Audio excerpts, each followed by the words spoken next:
medyo lush na po yung ating jadelet. So, kailangan medyo pagandahin na po natin yung ating halaman. Hello everyone, ito po si Charching ng Succulent Davao and welcome back sa ating YouTube channel.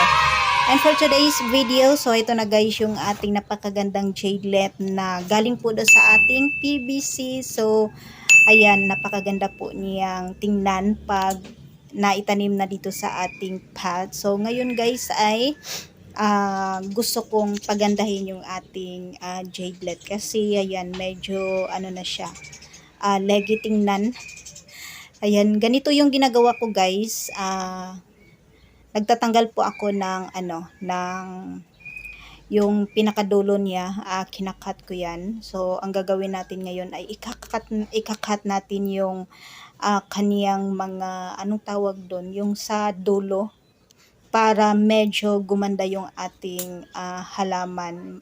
Mag-produce po siya ng maraming suloy. So, ganito po yung ginawa ko sa ating mother plant kung naalala nyo po. So, hindi ko pa po naipakita sa inyo yung resulta. So, sa next video po natin guys ay ipapakita ko po sa inyo yung ating mother plant na jade plant na ginawa po nating bonsai. So, yung ano naman po natin guys, yung mga cuttings natin ay itatanim ko po yan. So, hindi po tayo mag-aaksaya ng halaman. So, itatanim ko rin po yan para dumami pa po yung ating jadelet dito sa ating munting garden. So, ganyan po yung ginagawa ko guys.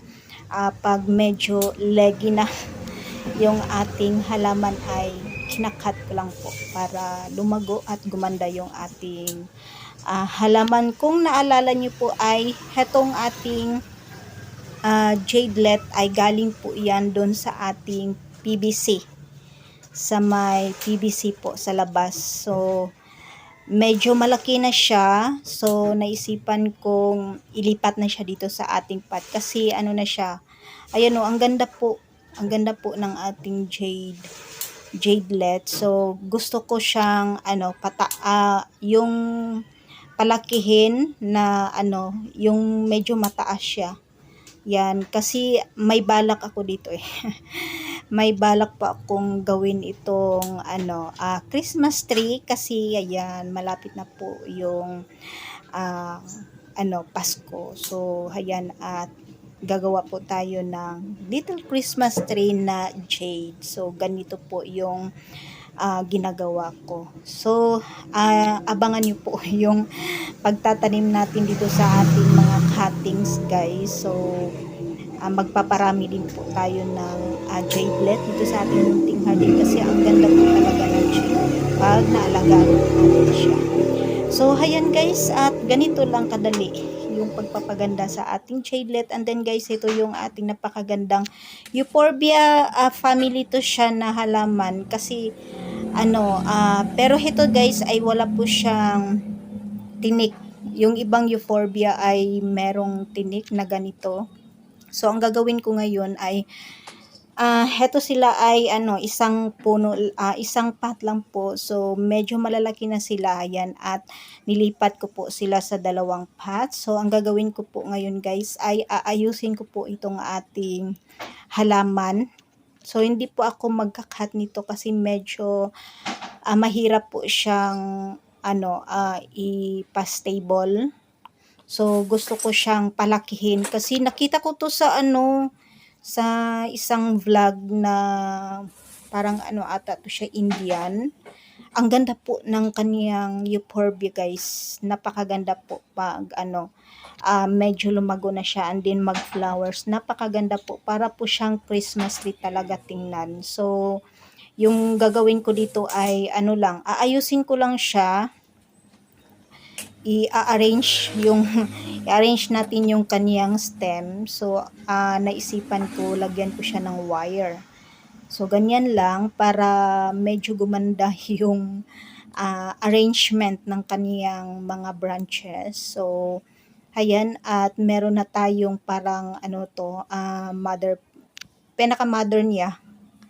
Ayan din yung ano, yung tatlo ay ano, branches niya kasi meron naman pong mga maliliit na stem sa baba. So pag lumaki po 'yan, so magiging maganda na po yung ating euphorbia. So ayan guys, at heto yung pinaka-mother talaga, yung una nating inayusan ay ano po 'yan, cuttings po 'yan na itinusok ko lang po diyan sa kaniyang tabi, and then ayan, at medyo lumaki siya. And then naisipan ko ng i-ano sila, i-separate para lumago yung ating mother plant, and then dumami yung ating euphorbia. So ganyan yung ginagawa ko guys. Then heto guys ay ganyan din, iaayos ko lang po yung ano, yung ating halaman. So ganito yung ginagawa ko, naglalagay lang po ako ng wire. Ganyan lang. So hindi ko to hindi ko na po siya i-cut kasi mahirap po talaga siyang ipa-stable. Kadalasan nito ay nagka lang po, nagka-stem rot. So pag hindi po mature yung na-cut natin na stem, ay magka-stem rot lang po yung ating halaman. So sayang, medyo naman po yung ating halaman, medyo malalaki na sila. So ang gagawin ko ay aayusin ko na lang po para gumanda po tingnan, or gumanda po yung ating halaman. So madali lang po itong guys,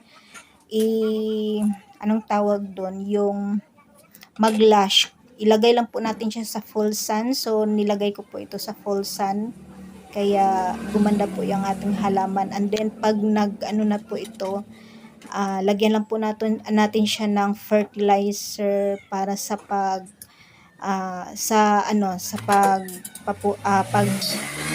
paglabas po ng kaniyang mga bulaklak. Ay ayan, napakaganda po ng ating halaman. So ayan guys, yung ating napakagandang euphorbia, and that's for today guys. Maraming salamat po sa inyong panunood dito sa ating YouTube channel. Thanks for watching.